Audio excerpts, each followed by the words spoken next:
की जयंती कशासाठी असते बघा. एकदा एका चोरानं चोरी केली, चोराला पकडलं, राजासमोर उभं केलं, सांगितलं राजे या माणसानं चोरी केलेली आहे. महाराज म्हणले ठीक आहे, ह्याला काय करू, दुसऱ्या दिवशी गावच्या चौकामध्ये बांधू आणि ह्याचं नाक कापू. साधी सोपी शिक्षा. मग त्या दुसऱ्या माणसाला सांगितले की जा गावात दौंडी दे, एक चोर पकडलेला आहे, त्याला उद्या सकाळी 9 वाजता गावच्या मध्यवर्ती ठिकाणी खांबाला बांधलं जाणार आहे आणि त्याचं नाक कापलं जाणार आहे. सगळं गाव दुसऱ्या दिवशी सकाळी 9 वाजता त्या ठिकाणी आलं. त्या चोराला आणलं गेलं, हात बांधले गेले, उभं केलं गेलं, तलवार घेतली, चल कोणी नाक कापलं. तो चोर एवढा बिलिंदर होता, तो रडला नाही, ओरडला नाही, बोंबवला नाही, काहीच नाही. तो फक्त स्मित हास्य दिला, म्हणाला वा वा वा काय दृश्य आहे, साक्षात शंख चक्री गदाधारी विष्णू मला दिसतोय. लोक म्हणले ह्यानं चोरी केल्याचं नाक कापलं, याला विष्णू दिसायला लागलाय. दुसरा माणूस म्हणाला की महाराज माझं पण नाक कापा, म्हणे मला पण विष्णू पाहायचा आहे. तो महाराज म्हणला अरे बाबा यानं चोरी केली, याचं नाक कापलंय. तो म्हणला नाही नाही माझंही कापा, याचं नाक कापलं.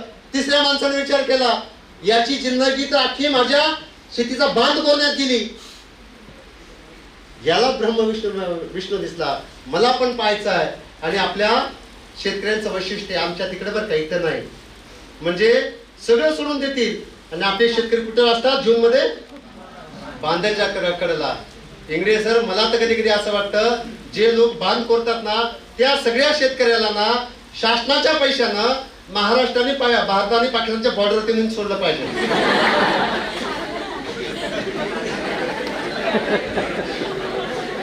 म्हणजे ते कोरून कोरून अर्धा पाकिस्तान कधी भारतात येईल ते पाकिस्तानला देखील कळणार नाही.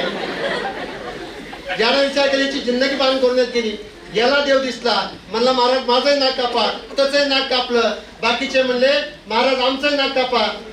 जे जे समोर त्यांची नाका कापली. काही महिला म्हणले आमचं बी कापा, महिलांचंही कापलं. महिला तर लय हुशार, ते म्हणजे घरामध्ये पण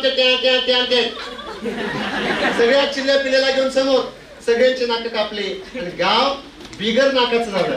पण एकाही माणसानं सांगितलं नाही की हा चोर खोटं बोलतोय. जयंती कशासाठी, चोर कोण आहेत आणि थोर कोण आहेत ओळखण्यासाठी जयंती आहे.